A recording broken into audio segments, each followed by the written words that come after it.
অক্ষরপুরী গ্রামে মংরু নিজের মা মায়ার সাথে থাকত।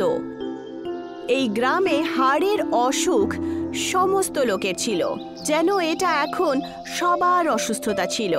আজ মংরু নিজের 60 বছরের মাকে হুইল চেয়ারে বসিয়ে লাকড়ির দোকানে নিয়ে যাচ্ছিল। কি খবর মংরু? আজকে মায়ের সাথে এখানে কি ব্যাপার? আসলে দাদা, তুমি যে হুইল চেয়ারটা আমাকে দিয়েছো না, এটাতে কিছু গন্ডগোল রয়েছে। এই তো সবে কয়েক মাস হলো ঠিক করে নিয়ে গেলাম, আর আবার খারাপ হয়ে গেল। আরে সারা গ্রামবাসী তো এটাই ব্যবহার করে। তুমি কিনেছিলে 2 মাস আগে, তাহলে এখন তো খারাপ হবেই, তাই না? দেখো বাবু, তোমার বাবা যেই হুইল চেয়ার বানাতো সেটা এতটা মজবুত হতো যে দুটো বংশ ব্যবহার করত। আসলে ব্যাপারটা হলো ওটা বাবা তৈরি করতো কাকিমা। দেখো ভাই, যদি নিতে চাও তাহলে নাও, আর না হলে পয়সা হলে তখন তুমি নিয়ে যেও আবার। চলো মংরু, আর বিরক্ত করা ঠিক হবে না। দুজনই ওখান থেকে প্রধানের বাড়ির দিকে রওনা দেয়। এসো মংরু। প্রণাম মাসিমা, বলুন কি সাহায্য করতে পারি আপনার জন্য? এক্ষুনি লাকড়ির দোকান থেকে আসলাম, কোনো সাহায্য পেলাম না। যদি হতে পারে কোনো পুরনো হুইল চেয়ার থাকলে আমাকে দিয়ে দিন। আপনি চিন্তা করবেন না, এই বছরে যে হুইল চেয়ারটা বিলি করা হবে তার মধ্যে থেকে একটা আপনাকেও দেব। প্রধান মশাই, একটা কথা জিজ্ঞাসা করি? হ্যাঁ হ্যাঁ, বলো বলো বলো, কি হয়েছে বলো। যতদিন পর্যন্ত এই রোগটাকে আমরা আবার ঠিক না করতে পারছি, ততদিন আমরা এগোতেও পারবো না। মংরু, তুমি যা বলছো তা ঠিকই বলেছো, কিন্তু এর জন্য আমরা কিছু করতেও তো পারি না। তোমার রক্ত টকবক করে ফুটছে, তাই চেষ্টা করো তুমি তোমার বয়সে এর কোনো উপায় একটা বের হয় জানো। ঠিক আছে প্রধান মশাই, আচ্ছা তাহলে আমি এখন আসি। মংরু নিজের বাড়ির দিকে রওনা দেয়। সেই লোকটা যে শুধু নিজের লাভের কারণে বাজে হুইল চেয়ার বানাতো, তার কারণে মংরু প্রচন্ড উদাস ছিল। রাত হয়ে গেছিল, আর মায়ার শোয়া মাত্রই মংরু নদী কিনারায় ঘুরতে চলে যায়। মংরু নদীর কিনারায় বসে পাথর মারছিল আর নিজের সাথেই কথা বলছিল। কি জানি কি সমস্যা এই গ্রামে, 50 বছর আয়ু হতে না হতেই মানুষের হাড়গোড় একেবারে অকেজো হয়ে পড়ে। আর ওই বদমাশ লোকটা লোকেদের প্রয়োজন পড়েছে বলে জিনিসগুলোকে এমন বানায় যাতে তাড়াতাড়ি খারাপ হয় সেগুলো, আর লোকের আগে ওর কাছ থেকে বারবার কেনে। তক্ষুনি নদীর মধ্যে থেকে একটা মহিলার চিৎকারের আওয়াজ আসে। বাঁচাও, বাঁচাও, বাঁচাও! কে ওখানে? কি হয়েছে? চিৎকার করতে করতে সেই আওয়াজ বাইরে চলে আসে, আর জানতে পারা যায় যে একটা কুমির ছিল, যার পায়ে জেলেদের কাঁটা লেগে রয়েছে। হায় ভগবান, হায়, এটা আবার কি? আমার সাহায্য করো, আমাকে বাঁচাও। মংরুর খুব ভয় করছিল, কিন্তু তাও সে সাহস করে সেই কুমিরের কষ্ট দূর করার জন্য চলে যায়।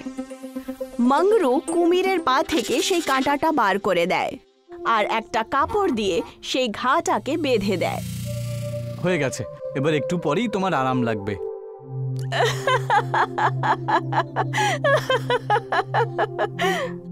তক্ষুনি সেই কুমির একটা সুন্দরী জলকন্যার রূপে পরিবর্তিত হয়ে যায় আর মংরুকে হাসতে হাসতে বলতে শুরু করে, আমি একটা জলকন্যা, আমার উপরে একটা অনেক বড় শ্রাপ ছিল। আমি নিজের রূপের অহংকারে একটা ঋষিকে বাজে কথা বলেছিলাম আর ওনার অপমান করেছিলাম। তখন থেকে উনি আমাকে অভিশাপ দিয়েছিলেন যে আমার ভয়ঙ্কর কুমিরের মতো চেহারা হবে, আর কোনো সাহসী আর সৎ মানুষ হবে যে এই রূপটাকে দেখে আমার সাহায্য করবে। তখন আমি অভিশাপ থেকে মুক্তি পাব।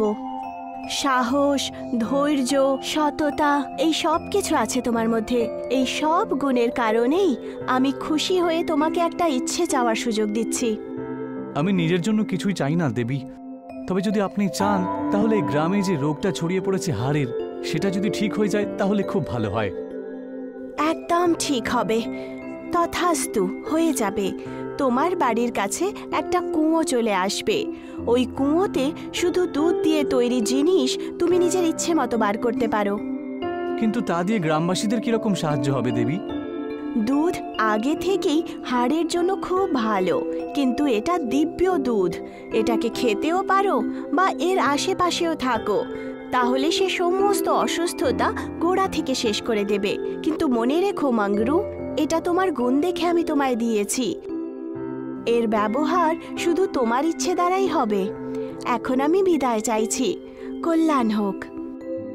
মাংরু খুবই খুশি খুশি নিজের বাড়ি পৌঁছায় আর দেখতে পায় যে ওখানে একটা কুয়ো রয়েছে আর তার মধ্যে সাদা রঙের দুধ। জয় হোক দেবীর। পরের দিন মাংরু পঞ্চায়েত ডাকে আর সমস্ত লোকেরা মাংরুর বাড়ির বাইরে দাঁড়ায়। ওখানে গ্রামের লোকেদের সাথে প্রধান, সেই লাকড়ির দোকানের লোক আর সোমনাথ মিস্ত্রিও ছিল। আপনাদের সবাইকে স্বাগত। আমি আপনাদেরকে একটা বিশেষ কারণে ডেকে পাঠিয়েছি। শুনে তো বেশ বিশেষই মনে হচ্ছে, কিন্তু ব্যাপারটা কি বলতো? তুমি যেইভাবে বলছো যেন সেরকম বিশেষই হয়, তাহলে খুব ভালো হবে। আমাদের মূল্যবান সময় যেখানে দিচ্ছি আমরা। আরে হ্যাঁ দাদা, হ্যাঁ অবশ্যই বিশেষ। এই যে কুয়োটা দেখতে পাচ্ছ না, একজন জলকন্যা গ্রামের পরিস্থিতি দেখার পরে এই দুধের কুয়োটা আমাদের দিয়েছে। বা আমার ইচ্ছে অনুসারে এই কুয়ো থেকে যে দুধ আমি তুলে নিয়ে এসে বের করব, তার আশেপাশে থাকলে পরে সারা গ্রামের হাড়গোড় সব ঠিক হয়ে যাবে আর এই পূর্বপুরুষ ধরে চলে আসা রোগটা ঠিক হয়ে যাবে। ঠাট্টা করছো নাকি? এই তাহলে সেই বিশেষ কথা যার জন্য ডেকে পাঠিয়েছো। আমি জানতাম এই বরদান অভিশাপের কথা একেবারে বিশ্বাস করা যায় না। আপনারা নিজেরাই ওই কুয়োর দুধ খেয়ে একবার দুধ চেখে দেখুন না। মাংরুর কথা শুনে সমস্ত গ্রামবাসীরা কুয়োতে তাকিয়ে দেখে আর দেখতে পায় যে সত্যি সত্যি সেই কুয়োতে দুধ রয়েছে। সবাই আশ্চর্য হয়। তারপর মাংরু বালতি দিয়ে দুধ বার করে সবাইকে দুধ খাওয়ায়। আমার বয়সও তো সেই রেখা পার করতেই চলেছিল যখন আমার হাড়গুলো অকেজো হয়ে পড়তো, কিন্তু এই দুধটা খাওয়ার পরেই তো এখন বেশ ভালোই লাগছে আমার। হ্যাঁ প্রধান বাবু, একদম ঠিক কথাই বলেছেন আপনি। যদি মাংরুর কথা আমরা শুনে নিই, তাহলে এই পূর্বপুরুষের রোগ থেকে আমরা মুক্তি পাবো। হ্যাঁ সোমনাথ, আর আমি সেই জন্যই তোমাদের ডেকে পাঠিয়েছি। আমি চাই যে আমরা সবাই মিলে প্রতি বাড়িতে বাড়িতে এই দুধ দিয়ে বানানো পনিরের তৈরি করা আমার ইচ্ছে মতো এই পনিরের রূপে বেরিয়ে আসবে আর একটু শক্ত হয়ে যাবে। ঠিক আছে মাংরু? সবাই খুব খুশি হলো আর পরের দিনই সবাই মিলে পনির বানাতে শুরু করে দেয়। যেন গ্রামে খুশির একটা নতুন স্রোত বইছিল, যেন গ্রামের লোকেদের মধ্যে একতার জন্ম হয়েছিল। সবাই দেখতে চাইছিল যে অনেক দিন ধরে চলছিল যে অসুস্থতা, তার অন্ত কী করে হবে আর সেটা কতটা সুখময় হবে। মিস্ত্রি আর প্রধান মাংরুর বাড়িতে বসেছিল। মায়া যদিও লাঠির সাহায্যে চলছিল, কিন্তু এখন সে হাঁটতে পারছিল। মাত্র 2 মাসের মধ্যেই এতটাই পরিবর্তন হয়েছে যে কি বলবো তোমায়। হ্যাঁ প্রধান মশাই, যদি সবকিছু ঠিকঠাক চলে তাহলে মাত্র 2 বছরের মধ্যেই এই সমস্যা পুরোপুরি নির্মূল হয়ে যাবে আর আগামী প্রজন্মকে কখনো কোনো সমস্যাই হবে না। কিন্তু একটা কথা সবসময় মাথায় রাখতে হবে যে ওই বদমাশ লোকটা সবসময় আমার কাছে এসে ঘ্যান ঘ্যান করে যে আমি যেন গ্রামের লোকজনকে একেবারেই সাহায্য না করি। ছোটবেলার বন্ধুত্বের দিব্যি খাওয়া, আর যখন তাতেও কাজ হলো না তখন সম্পর্ক শেষ করে দেওয়ার ধুমকি দেয় আমাকে। এটা তো খুব চিন্তার বিষয়। ও এমনটা কেন করছে প্রধান মশাই? তুমি একেবারে ভোলা মাংরু, সেই জন্যই বুঝতে পারছো না। সবার সমস্যা যদি ঠিক হয়ে যায় তাহলে ওর ব্যবসা তো একেবারে ডুবে যাবে। মাংরু কিছু ভাবতে শুরু করে, কিন্তু সে কোনো উত্তরই দেয় না। আরে কিছু কথা বলছো না কেন মাংরু? যদি কোনো ভেতরে কথা থাকে তাহলে আমাদেরকে বলো না, মনটা হালকা হবে। না না, আমাদের কিচ্ছু করার কোনো দরকারই নেই। কিন্তু সেটা কেন? যদি সত্যিই ওই লোকটা কিছু করার চেষ্টা করে তাহলে তখন তুমি সেটা নিজেই বুঝবে। আমি ওই লোকটার উপর এখনো বিশ্বাস রাখতে চাই, আর যদি কোনো সমস্যা আসে তাহলে তার প্রভাব গ্রামের লোকেদের উপর হবেই না। তাহলে ঠিক আছে, যা তুমি বলবে তাই হবে মাংরু। সবাই নিজের বাড়িতে চলে যায় আর মাংরু গ্রামে দুধ বিতরণ করতে বেরিয়ে পড়ে। দেখতে দেখতেই বিকেল হয়ে যায়। লাকড়ির দোকানের ছেলেটা একটা বালতি নিয়ে নিজের সাথেই কথা বলছিল। হ্যাঁ, এসেছে আমার ব্যবসা নষ্ট করতে, তাই না? লোকেদের নেতা হতে চায় বেটার খুব শখ। এই সমস্ত কেমিক্যালের মধ্যে দিয়ে দুধটাকে পুরোপুরি নষ্ট করে দেব, তারপর দেখি না। সেই লোকটা পুরো বালতি কুয়োতে খালি করে দেয়। তক্ষুনি হঠাৎ সেই কুয়োর ওপরে সেই সুন্দর জলকন্যা প্রকট হয়ে যায়। এই পৃথিবীতে কর্মের খুব বড় খেলা চলে। চাও বা না চাও, জেনে করো বা না বুঝে, কিন্তু কর্ম করা ছাড়া জীবন চলে না। কে তুমি? কি বলতে চাইছো তুমি? বলতে আমি এটা চাইছি যে যদি কর্ম করতেই চাও তাহলে ভালো করো, নয়তো খারাপ কর্মের প্রতিফল খুবই কষ্টকর হয়। আচ্ছা, বড় বড় কথা বলো না তো। কে আমাকে দেবে শাস্তি? হ্যাঁ, তোমার বাজে ভাবনা আর কর্মের শুধু একটাই উপায় রয়েছে। আমি তোমাকে শ্রাপ দিচ্ছি যে তোমার হাড় খুব নরম হয়ে যাবে আর তুমি নিজের ওজনও তুলতে পারবে না। তখন তুমি বুঝতে পারবে যে যেই লোকেদেরকে এই অসুবিধা আছে তারা কি করে সহ্য করছে। আর এই অভিশাপ তখনই ভাঙবে যখন কোনো মানুষ যে একেবারে ভালো হবে আর সৎ হবে সে তোমার সাহায্য করবে। সে তোমার কর্মকে জেনেও তোমাকে ক্ষমা করে দেবে। তক্ষুনি হঠাৎ করে সে একটা নরম বস্তুর মতো মাটিতে পড়ে যায় আর জলকন্যা ওখান থেকে গায়েব হয়ে যায়। বাঁচাও, বাঁচাও আমাকে! আরে বাঁচাও, কেউ বাঁচাও, বাঁচাও আমাকে! মংরু তক্ষুনি সোমনাথের সাথে ওখানে পৌঁছায় আর দেখতে পায় যে সে লোকটা একটা নরম বস্তুর মতো মাটিতে শুয়ে আছে। আরে ভাই, তোমার কি হয়ে গেল? আরে আমাকে রক্ষা করো, আমায় ক্ষমা করে দাও, এই অভিশাপ থেকে মুক্ত করো। কিন্তু তুমি এমন কি করলে বলো তো? আসলে ওই লোকটা কাঁদতে কাঁদতে সমস্ত কথা বলে দেয়। সোমনাথ খুব রাগের চোটে বলে ওঠে, কিন্তু তুমি যা করেছো তা ক্ষমার যোগ্য একেবারেই নয়, বুঝলা? আমায় ক্ষমা করে দাও, ক্ষমা করে দাও ভাই, আমায় ক্ষমা করে দাও। তোমাকে এটা বুঝতে হবে যে কুকর্ম করার জন্যই তুমি এই অভিশাপটা পেয়েছো। মানুষের যন্ত্রণার সুযোগ তো তুমি নিয়েইছো, কিন্তু যখন তারা এই যন্ত্রণা থেকে মুক্তি পাওয়ার চেষ্টা করে তুমি তখন তাদের আবার সেই যন্ত্রণায় ফেলে দেবার চেষ্টা করেছো। আমি জানি, আমি সব বুঝতে পারছি। যখন যা নিজের উপরে হচ্ছে তখন সেটা বুঝতে পেরেছি। আমার বাবা মানুষজনের এত উপকার কেন করেছিল বুঝেছি। ঠিক আছে, আমি কোনো শর্ত ছাড়াই তোমায় ক্ষমা করে দিচ্ছি আর আশা করছি তোমার ভেতরের মনুষ্যত্ব এবার জেগে উঠবে। তক্ষুনি সে ঠিক হয়ে ওঠে আর হাত জোড় করে মংরুকে প্রণাম জানায়। ঘটনার কিছু বছর পরই গ্রামের এই পুরনো অসুস্থতা একেবারে ঠিক হয়ে যায়। একটা গ্রামে সোনাম নামে একটা মেয়ে হাসপাতালের বাইরে ছোলা বেচত। গরম গরম ছোলা নাও, গরম ছোলা ভাজা এনেছি বাবু, গরম ছোলা ভাজা, এতে দিয়েছি দারুণ মশলা, মিটবে খিদের জ্বালা, গরম গরম ছোলা নাও গো, নাও নাও ছোলা নাও গো। সোনামের ছোলা খুব বিক্রি হতো। হাসপাতালে রোগীরা ঠিক হয়ে বাইরে আসার পর সোনামের ছোলা একবার অবশ্যই খেত। হাসপাতালের বাইরে পিঙ্কি নামের একটি মেয়ে পাঁপড় বিক্রি করতেও আসতো। পিঙ্কির পাঁপড় কম বিক্রি হতো, এই জন্য ও সোনামকে খুব হিংসে করত। গরম গরম ছোলা, সব বাসি ছোলাগুলো কে জানে কতদিনের বাসি ছোলা উঠিয়ে নিয়ে আসে ওই সোনাম শয়তানটা। আমার ছোলা তোর ওই দুর্গন্ধ পচা পাঁপড়ের থেকে তো অবশ্যই ভালো। সত্যি করে বল, কতদিন স্নান করিসনি? সোনাম সন্ধ্যেবেলা বাড়িতে এসে নিজের বুড়ি অসুস্থ মায়ের সেবা করত আর মাকে পুরো দিনের গল্প বলতো। মা, আজ একজন ধনী গ্রাহক এসে আমায় 100 টাকা টিপস দিল। সেটা আবার কি?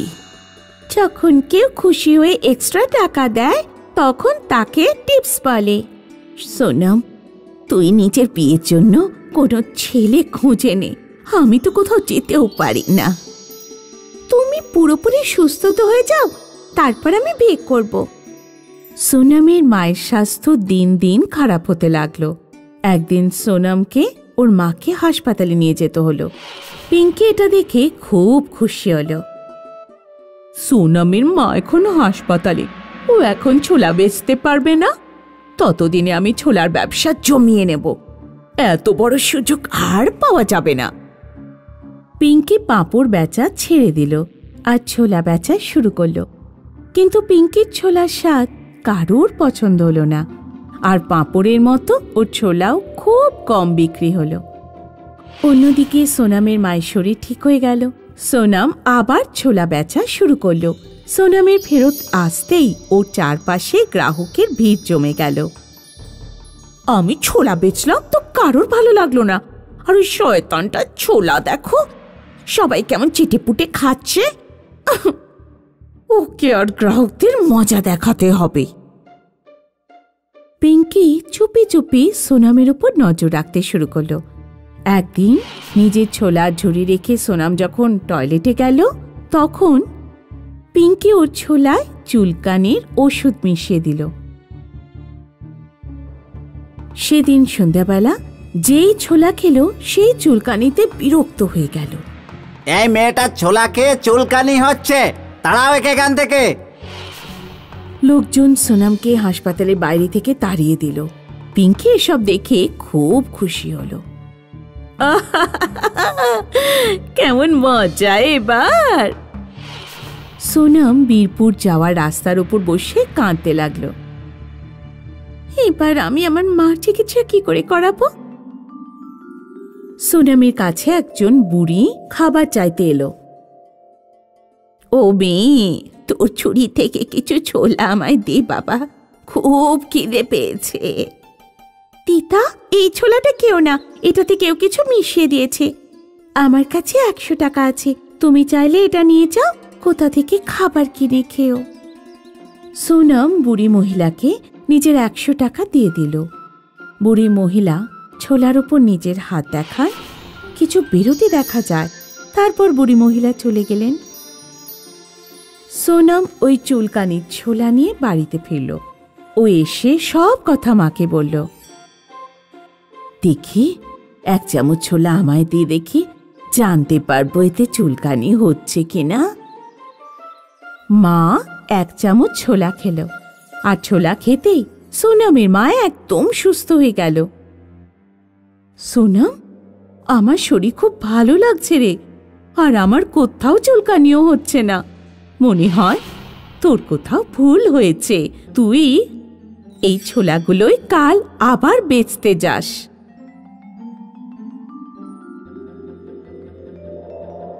সোনাম পরের দিনই ছোলা নিয়ে আবার হাসপাতালের বাইরে গেল।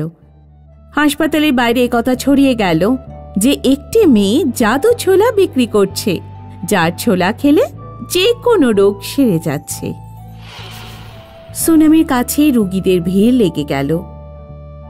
লোকেরা ওকে 2 গুণ 3 গুণ টাকা দিল আর ছোলা খেয়ে গেল, আর সবাই সুস্থ হয়ে নিজের বাড়ি ফিরল। পিঙ্কিও এই কথা জানতে পারল। জাদু ছোলা, এটা কি ধরনের পাগলামি, আমিও খেয়ে দেখি তো। পিঙ্কিও সোনামির ছোলা কিনল, আর যেই না খেলো সারা গায়ে ভীষণ চুলকানি শুরু হলো। আরে মা, এটা কি হলো রে, সব জায়গায় চুলকাচ্ছে। ও মরে গেলাম রে, মরে গেলাম। ও মরে গেলাম রে। সোনাম দেখলো যে বুড়ি মহিলা, যাকেও 100 টাকা নোট দিয়েছিল, দূরে দাঁড়িয়ে দাঁড়িয়ে হাসছে। সোনাম বুঝে গেল যে জাদু ছোলা ওই বুড়ি দিদারই চমৎকার। বুড়ি মহিলা পিঙ্কির কাছে গেল আর ওকে বলল, এখন তুমি আর অন্য জিনিসে উল্টো পাল্টা জিনিস মেশাবে? যদি তুমি কথা দাও করবে না, আমি তোমার চুলকানি ঠিক করে দেব। হ্যাঁ হ্যাঁ হ্যাঁ, আমার চুলকানি তাড়াতাড়ি ঠিক করে দাও, আমি কথা দিচ্ছি এরপর কখনো কোনো বাজে কাজ করব না। বুড়ি মহিলা পিঙ্কিকে ঠিক করে দিলেন আর উধাও হয়ে গেলেন। অনেক আগের কথা। রামু নামের একটা গরিব লোক নিজের মেয়ে বৈশালীর সাথে থাকত। রামু এখন বুড়ো হয়েছে, তার যুবতী মেয়েকে নিয়ে চিন্তা হতো। বাবা, ওষুধটা খেয়ে নাও। মা, আমায় মাফ করে দে, আমি অসুস্থ বলে তোর জন্য কোনো ভালো সম্বন্ধ খুঁজতে পারিনি। কতদিন আমি লোকের বাড়ি চাকরের কাজ করেছি বলতো।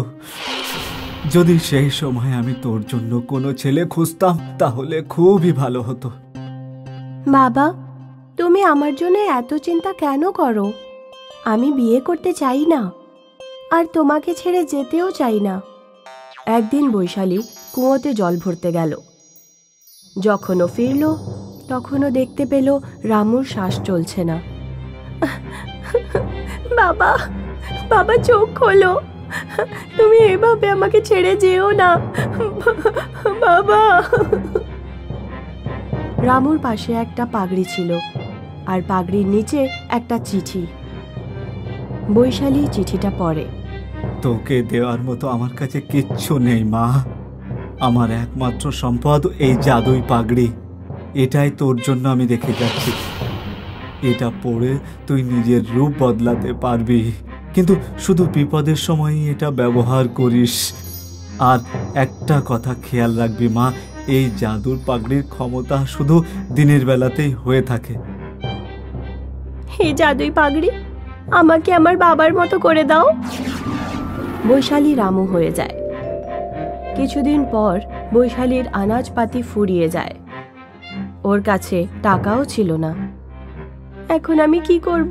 এই জাদুই পাগড়ি শুধু রূপ বদল করতে পারে, টাকা তো দিতে পারে না।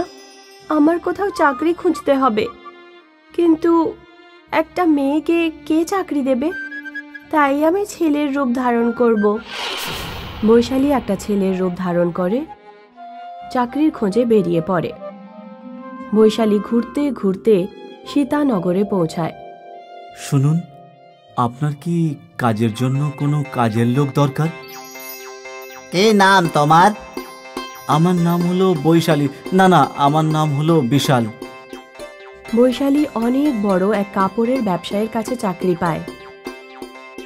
বৈশালী অনেক পরিশ্রম করে আর কাজ করতে থাকে, আর দোকানে আসা ক্রেতাদের সাথে দারুণ ব্যবহার করত।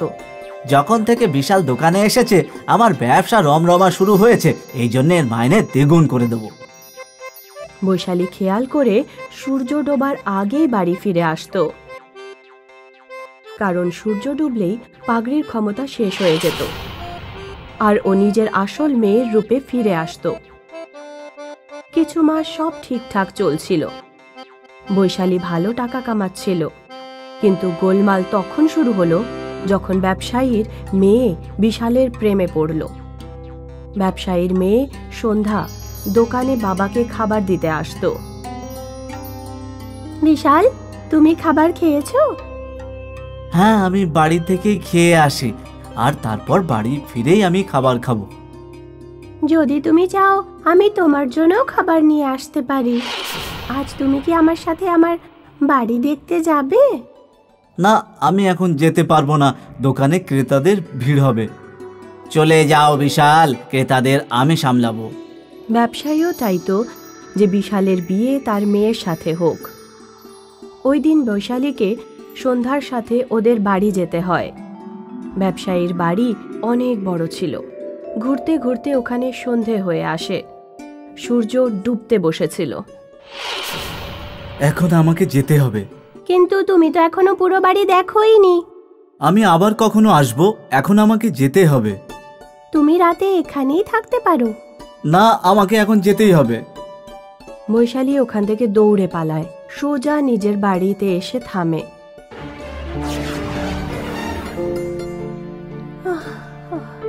হে ভগবান, আজ খুব জোর বেঁচে গেছি। বৈশালী বুঝতে পারছিল না ও কি করবে। ও নিজে একটা মেয়ে ছিল, তাই ব্যবসায়ী মেয়েকে বিয়ে করা সম্ভব ছিলই না। আর যদিও ব্যবসায়ীকে সত্যি কথা বলে, তাহলে ওর চাকরিই চলে যাবে।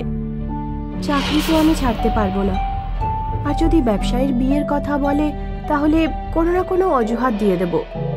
ব্যবসায়ী যখনই বৈশালীকে মানে বিশালকে বিয়ের কথা বলতো, বৈশালী কোনো না কোনোভাবে কথা এড়িয়ে যেত।